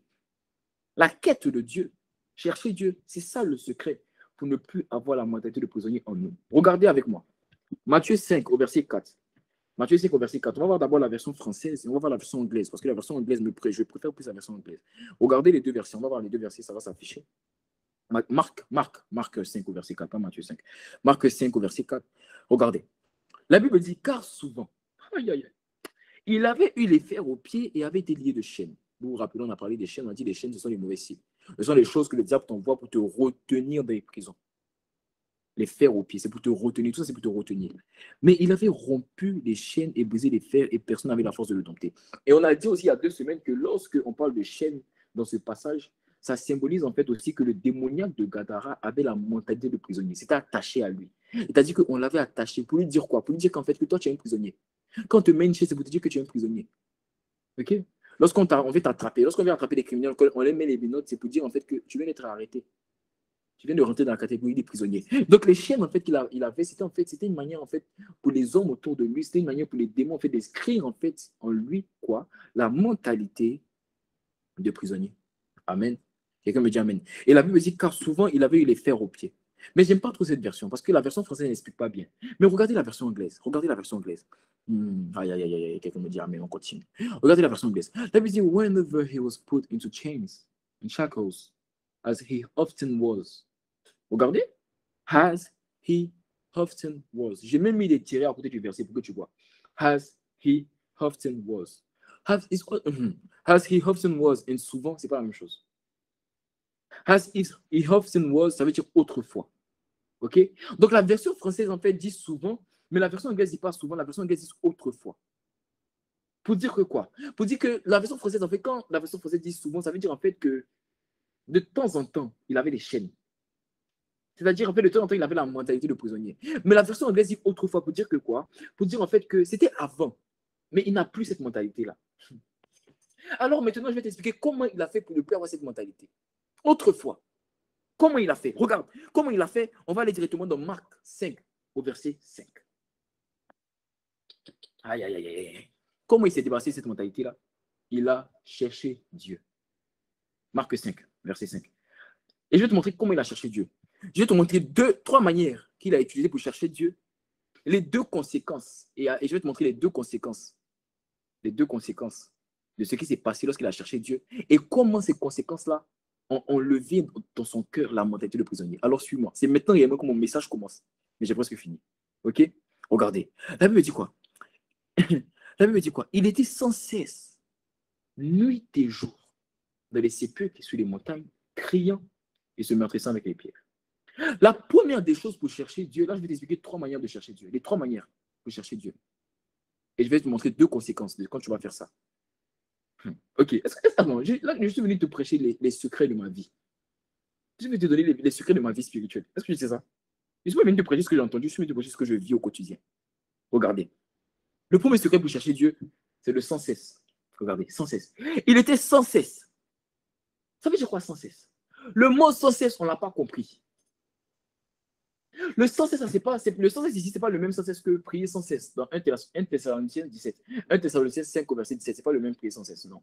Dans le 1 Thessaloniciens 5, verset 17, le sans cesse, ça veut dire en fait, il faut prier dans la quantité. C'est-à-dire chaque minute, chaque heure, il faut prier. Ce n'est pas ça. Ici, ce n'est pas ça. Pour chercher Dieu, il ne s'agit pas de quantité, non. Pour chercher Dieu, il s'agit de qualité. Mais quelle qualité? La qualité dans le sans cesse. En quoi le sans cesse est une qualité? Le sans cesse, en fait, ça veut dire en fait, il faut avoir le même soupir. Continuellement. Lorsque tu veux chercher Dieu, il ne faut pas avoir un autre soupir si ce n'est Dieu. Quand tu veux chercher Dieu, tu ne dois pas avoir un autre désir si ce n'est chercher Dieu. Et ça, le sans cesse. Quand il était sans, ça veut dire en fait, il avait un seul soupir. C'était Dieu. Mardi, oh, Dieu. Mercredi, oh, Dieu. Jeudi, oh, Dieu. Vendredi, oh, Dieu. Matin au soir, Dieu. Il avait en fait quoi? Il avait sans cesse le même soupir. C'était un feu. Quand on dit sans cesse, ça veut dire en fait tu n'as pas d'autre sujet de prière. Sans cesse, ça veut dire que tu n'as pas d'autre sujet de prière. Vous savez, moi, je n'ai pas de sujet de prière. Je ne prie pas. Même pour ce groupe, je ne prie pas. Je ne prie pas pour demander à Dieu la puissance. Je ne prie pas pour demander à Dieu l'impact. Même les connexions, je ne prie pas pour ça. Je ne prie pour rien d'autre si ce n'est Dieu. Et quand une personne prie pour chercher Dieu, on le sait. Parce que quand sa personne se met à prier, on sait véritablement que cette personne-là, elle a l'habitude, elle a cultivé l'habitude de chercher Dieu. C'est tellement facile, c'est tellement fluide. On sait que cette personne a pris l'habitude de chercher Dieu. Quand une personne demande Dieu sans cesse, elle n'a pas de difficulté à demander Dieu. Quand tu entends prier, elle peut faire 1 heure, elle n'a pas fait un sujet de prière. C'est Dieu, c'est Dieu. C'est la preuve qu'elle demande Dieu sans cesse. Honoré, tu es honoré. Ah, tu es honoré. Tu es honoré, Saint-Esprit, honoré aujourd'hui, tu es honoré, juste toi. Tu es honoré, tu es honoré. Imploré, imploré, toi seul, tu es imploré, personne d'autre, tu es imploré. Tu es imploré, j'ai besoin de toi, implorer ton cœur. Tu es imploré dans ma vie, tu es imploré. Tu es imploré, désiré, désiré te connaître, tu es désiré. Tu es désiré, waouh, tu es désiré, chaque jour désiré, chaque seconde, tu es désiré, chaque minute, tu es désiré, chaque heure, tu es désiré, désiré, désiré, chaque année, tu es désiré, chaque mois, tu es désiré, chaque saison, désiré. Tous les jours, désiré, désiré, tu es désiré, tu es désiré, tu es désiré. Le sans cesse, tu as un seul sujet de prière. Chercher Dieu, emploie de le chercher dans le sans cesse. C'est la première des choses à faire. La deuxième des choses à faire, c'est le nuit et jour. Le nuit et jour. Et laisse-moi révéler quelque chose concernant le nuit et jour. On va directement aller dans Jean 9 au verset 4. Regardez. Cherchez Dieu dans le nuit et jour. Jean 9 au verset 4. La Bible dit, il faut que je fasse. C'est Jésus qui parle. Il dit, il faut que je fasse. Tandis qu'il est jour. Les œuvres de celui qui m'a envoyé. La nuit vient où personne ne peut travailler. Je n'avais jamais compris ce verset jusqu'à mercredi. Laisse-moi révéler en fait, quand on dit chercher dans le nuit et jour, ça veut dire en fait, tu le cherches quand il te donne, tu le cherches quand il ne te donne pas. Tu le cherches quand il fait, tu le cherches quand il ne fait pas. Tu le cherches quand il parle, tu le cherches quand il ne parle pas. C'est ça qu'on appelle chercher Dieu. Dans le nuit et jour. Parce que ceux qui le cherchent dans le nuit et jour ne le cherchent pas pour ce qu'il fait, ils le cherchent pour ce qu'il est. C'est le nuit et jour qui va t'amener à aimer Dieu non pour ce qu'il fait, mais tu vas l'aimer pour ce qu'il est.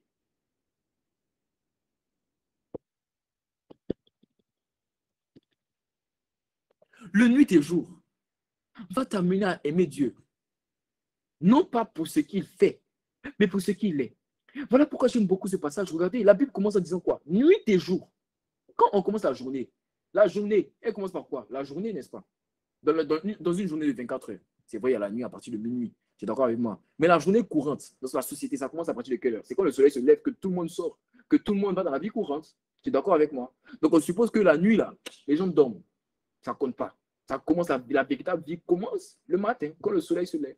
Mais ce verset ne dit pas jour et nuit, ce verset dit nuit et jour. Pour dire que quoi? Pour dire qu'en fait, pour dire en fait que je ne viens pas pour comment ça fait? Je ne viens pas pour quand tu le fais ou quand tu ne le fais pas. Et la preuve même que je ne viens pas pour ce que tu fais, je viens pour ce que tu es, c'est la preuve que je t'adore et je te cherche d'abord la nuit.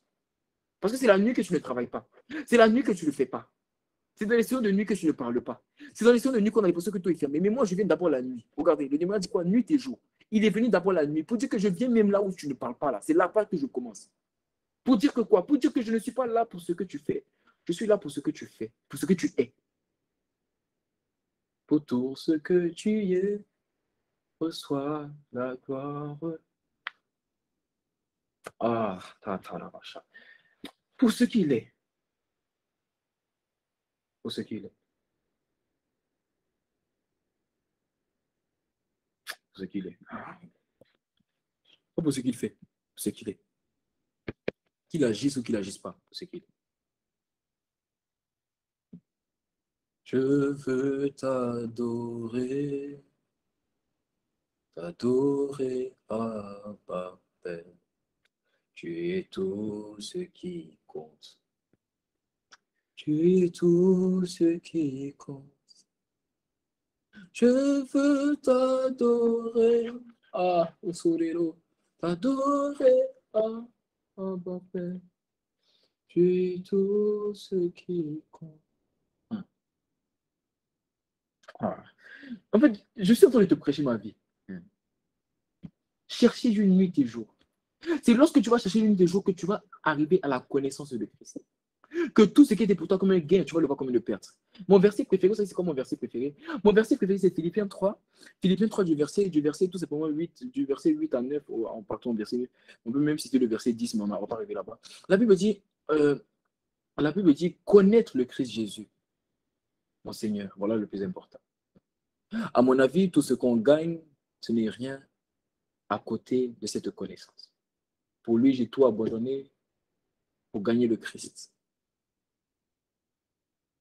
Afin de te trouver en lui, non par ma justice qui vient de la loi, mais par la justice de Dieu qui vient de la foi.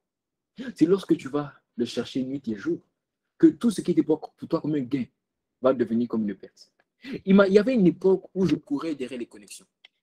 Il y avait une époque où je courais derrière la popularité. Il y avait une époque où je courais derrière des miracles, où je courais derrière les témoignages.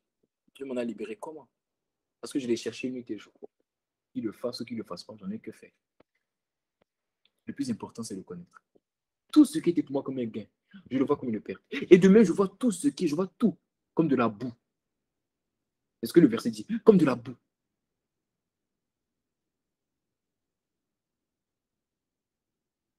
Regardez. À cause de l'excellence. C'est mon verset préféré. Et même, je regarde toutes ces choses comme une perte. À cause de l'excellence. Je regarde la popularité, l'impact. Je regarde que les gens disent mon nom. Je regarde ça comme une perte. Hey!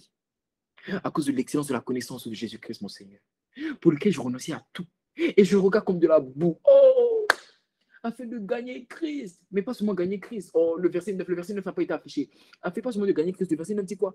Afin de se trouver en lui, non par ma justice, c'est-à-dire pas par mes actions, mais par la foi. Afin de connaître Christ dans ses profondeurs. Regardez, et d'être trouvé en lui, non avec ma justice, non, pas par moi, pas par les témoignages, pas par les miracles, pas par les conversions, pas par l'évangélisation, non, pas par ma justice qui est celle qui vient de la loi, non, mais avec celle qui s'obtient par la foi en Christ Jésus, qui vient de Dieu par la foi. Oh, Mate Cobra, la Tabra Souté. Et même je regarde, regardons encore, et même je regarde toutes choses comme une perte. Ce que les hommes ont dit gain, moi je vois ça comme une perte. Et je t'assure, c'est l'histoire de ma vie. Quand on dit popularité, les hommes disent ah, Joël, on a dit que tu as fait ça. Je dis mais toi, c'est ce que tu dis, mais moi je vois ça comme une perte. À cause de l'excellence de la connaissance de Jésus-Christ. Ce que j'essaie de t'expliquer, c'est qu'en fait, quels que soient les miracles qui vont s'opérer aujourd'hui, quels que soient les témoins que je vais recevoir, il n'y a rien qui est comparable, qui pèse plus sur la balance de mon cœur que la connaissance de Jésus-Christ, mon Seigneur, pour lequel j'ai renoncé à tout et j'ai tout abandonné. Ah, Seigneur, à cause de l'excellence de la connaissance de Jésus-Christ, mon Seigneur, pour lequel j'ai renoncé. Renoncer, ça ne veut pas dire abandonner. Renoncer, ça veut dire mettre tout de côté, enlever la première place. Je ne cherche pas les relations, je ne cherche pas les connexions, je ne cherche pas la popularité, je cherche Dieu. Aïe, aïe, aïe. À cause de l'excellence, de la connaissance de Christ, pour lequel j'ai renoncé à tout. Et même, je vois tout comme une perte, comme de la boue, comme du déchet, comme des ordures. Je vois tout comme des choses sans valeur. Afin de gagner Christ, afin d'être trouvé en lui, non par ma justice qui vient de la loi, mais par la justice de Dieu.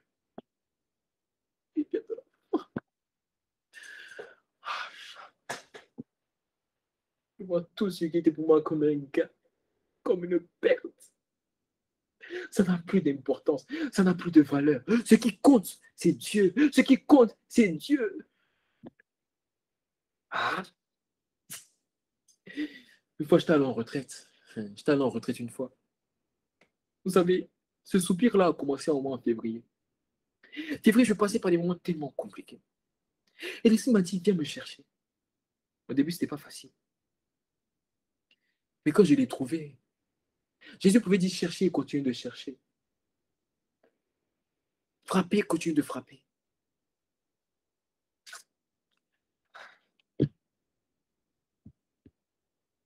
Il faut le chercher jusqu'à le trouver. Et quand tu le trouves, il n'y a plus rien qui compte. Ah, je t'assure, il n'y a plus rien qui compte. Les témoignages ne comptent pas. Les relations ne comptent pas. La popularité ne compte pas. Même, je te dis la vérité, en réalité, même les bénéfices, même la richesse ne compte pas. Même la victoire ne compte pas. Même la délivrance ne compte pas. Je t'assure, quand je l'ai trouvé, je t'ai dit, je t'assure, la délivrance ne comptait plus. La liberté ne comptait plus. Ce qui comptait pour moi, c'était lui. Je t'assure. Et tout ce qui était pour moi comme un gain, je les vois comme une perte à cause de l'excellence, à cause de l'excellence de la connaissance de Christ, à cause de l'excellence. Encore toutes choses, toutes choses. Ah, le démoniaque n'a pas fait que ça. Dans Marc 5, au verset 5, il a fait sans cesse. Il a cherché Dieu sans cesse, nuit et jour. Et il a aussi crié. Et crier, ça veut dire en fait avoir un soupir. Lorsque tu veux chercher Dieu, on ne cherche pas Dieu avec une simple prière, papa, je veux t'aimer. Non, tu dois le chercher en criant. Je ne te dis pas de crier oralement, mais il faut que ton cœur crie.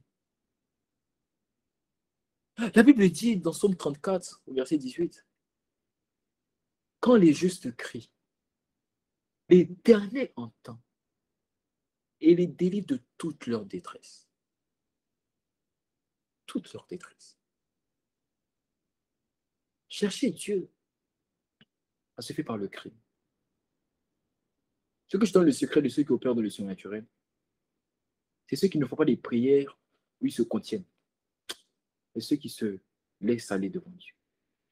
Et le démoniaque de Gadara a cherché Dieu de ces trois manières, sans cesse, nuit et jour.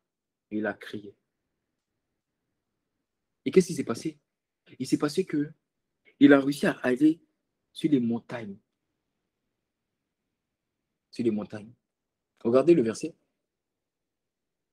Nuit et jour, dans les sépulcres et sur les montagnes. Les montagnes, c'est quoi? Lorsque tu cherches Dieu, tu vas t'envoyer sur les montagnes. Les montagnes, c'est ce qu'on appelle les hauteurs de Dieu.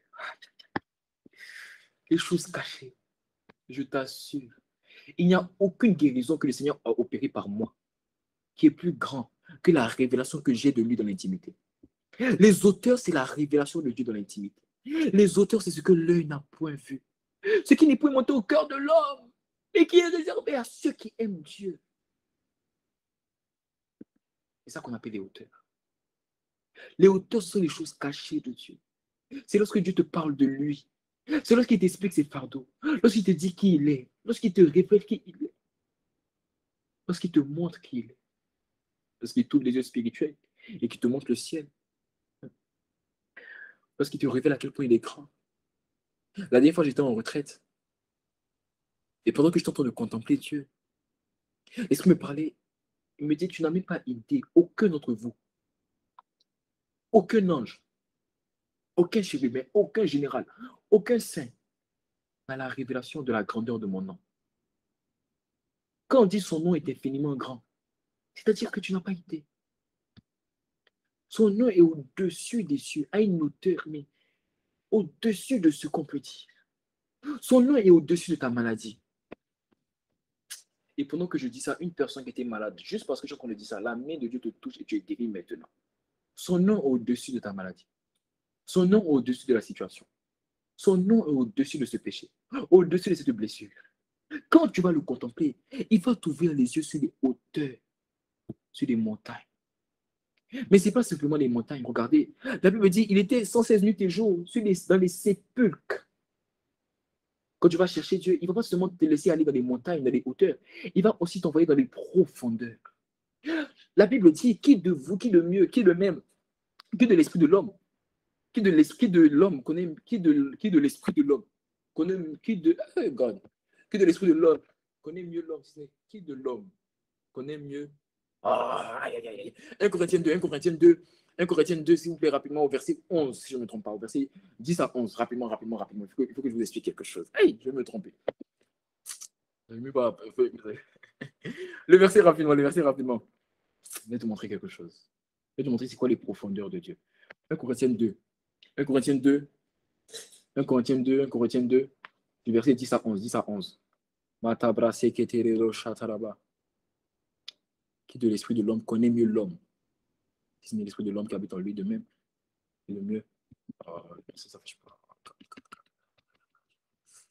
Aïe, aïe, aïe, aïe. Quelqu'un dit avec moi, aïe, aïe, aïe. Dis avec moi, aïe, aïe, aïe, aïe, aïe. Il faut que je t'explique quelque chose avant qu'on parte.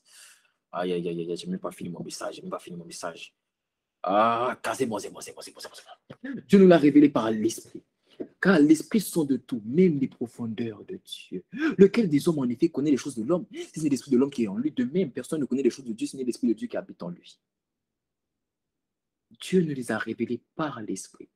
Car l'Esprit sont de tout, même les profondeurs de Dieu. Lorsque tu vas dans les profondeurs de Dieu, les profondeurs de Dieu, en fait, c'est la densité. J'ai expliqué ça hier, même hier. Dans la mer, c'est au fin fond de la mer qu'il y a la densité de la mer. Les profondeurs de Dieu, c'est lorsque tu sais que tu as une véritable relation avec Dieu. Dans notre génération, il y a beaucoup de personnes qui n'ont pas de véritable relation avec Dieu. Ce sont des personnes de façade. Ils sont beaucoup là, dans l'onction. Ils font tomber les gens. Ils ne connaissent pas Dieu. Laisse-moi, je vais te parler. Je vais venir régler mes comptes. Je vais commencer à régler mes comptes. Dans cette génération, il y a des personnes qui font tomber les gens, mais qui ne connaissent pas Dieu. Ils ont des dons spirituels. Ils n'ont aucune connaissance de Dieu. Pourquoi? Ils ne sont pas dans les profondeurs. C'est dans les profondeurs qu'on connaît Dieu. Ce n'est pas parce que tu fais tomber les gens que tu connais Dieu. Il y a des personnes qui sont vides. Ils jeûnent. Ils opèrent dans la puissance. Ils pensent que parce qu'ils opèrent dans la puissance, Dieu les a approuvés. Non, ils ne connaissent pas Dieu. Parce que pour connaître Dieu, il faut aller dans les profondeurs. C'est là, c'est dans les profondeurs que tu as une véritable relation avec Dieu. Là où tu sais que tu le connais. Alors voici la révélation que l'Esprit m'a donnée. Il m'a expliqué en fait, c'est lorsque le démoniaque a cherché Dieu que cette mentalité-là est partie. Pourquoi? Parce que dans le verset de Marc 5 au verset 4, les chaînes symbolisaient cette mentalité-là. Et voici ce qu'il m'a révélé. Il m'a dit, mais pendant que il me cherchait nuit et jour, il montait sur les montagnes. Mais pendant que je suis en train de gravir une montagne, tes bras, les chaînes à tes pieds, les chaînes à tes mains, se frottent aux pierres. Et pendant que tu vas dans les sépulcres, c'est-à-dire dans les profondeurs de la terre, tu fais des mouvements brusques qui viennent affaiblir les chaînes.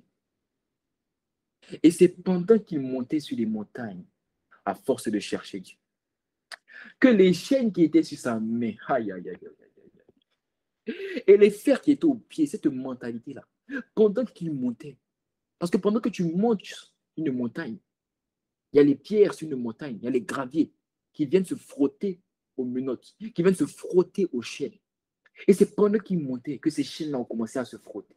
On commençait à se frotter, on commençait à se frotter. Et plus il montait, plus il allait dans les profondeurs, plus il allait dans les hauteurs, plus il cherchait Dieu, sans cesse, nuit et jour, criant. Il a été libéré pendant qu'il faisait ça. Parce que pendant que tu cherches Dieu, tu vas dans les profondeurs. Il y a des hauteurs où les démons ne peuvent pas sauter. Il y a des hauteurs où les serpents ne peuvent pas mordre. Il y a des hauteurs où les scorpions ne peuvent pas piquer. Il y a des hauteurs où, pendant que tu es en train de chercher Dieu, automatiquement la maladie part. Une fois, je m'étais déplacé le poignet au foot. Le lendemain matin, je rentre dans la présence de Dieu. Pendant que je suis en train d'adorer, je ressens comme mon os qui se replace. Tu peux me croire, tu peux ne pas me croire, c'est un témoignage, je sais de quoi je parle. Pendant que je suis en train d'adorer, pendant que je lève les mains pour t'adorer, l'esprit a vu que, mais tu es dans ma présence, mais ta main là, tu lèves les mains, mais ta main, elle est impure. Oh, il a dit lever des mains pures. La main impure, pourquoi? Parce qu'il y avait une douleur. La douleur ne vient pas de Dieu, donc elle était impure. Il a dit, bon, ça, c'est pas de moi. Ok, reçois ta guérison. Pendant que tu montes, aïe, aïe, aïe, aïe, il y a une dimension où les démons ne peuvent pas subsister, où ils sont obligés de lâcher prise.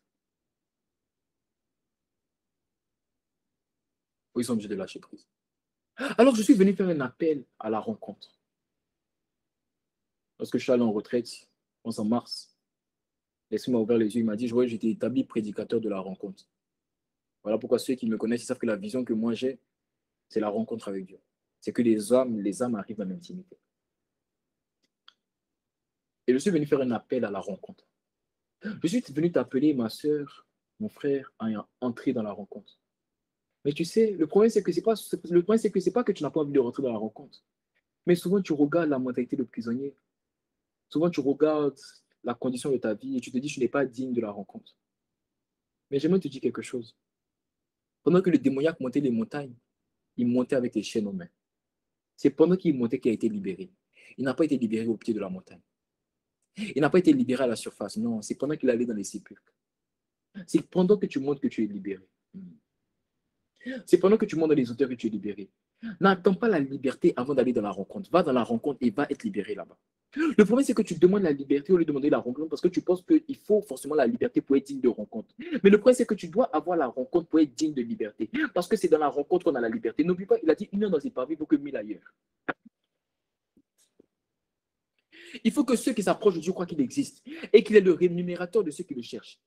Hébreux 11 au verset 6. Il faut que ceux qui s'approchent de Dieu croient qu'il existe et qu'il est le rémunérateur de ceux qui le cherchent.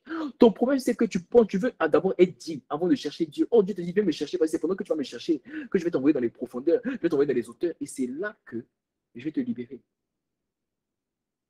À partir de maintenant, ne regarde plus les situations de ta vie pour déterminer la quête que tu feras de Dieu. Cherche-le. Même avec ce péché, cherche-le.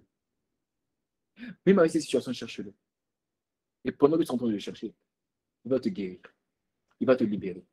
Et tu sais quoi? Je vais te donner un secret. Tu veux que je te parle de ma vie? Quand Dieu m'a libéré, ça ne m'a fait ni chaud ni froid.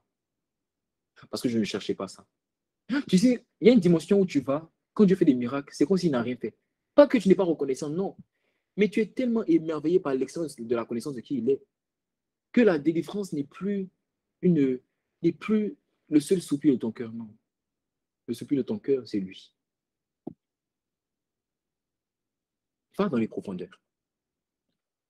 Va dans les hauteurs. Dans le nom de Jésus. Amen. Amen.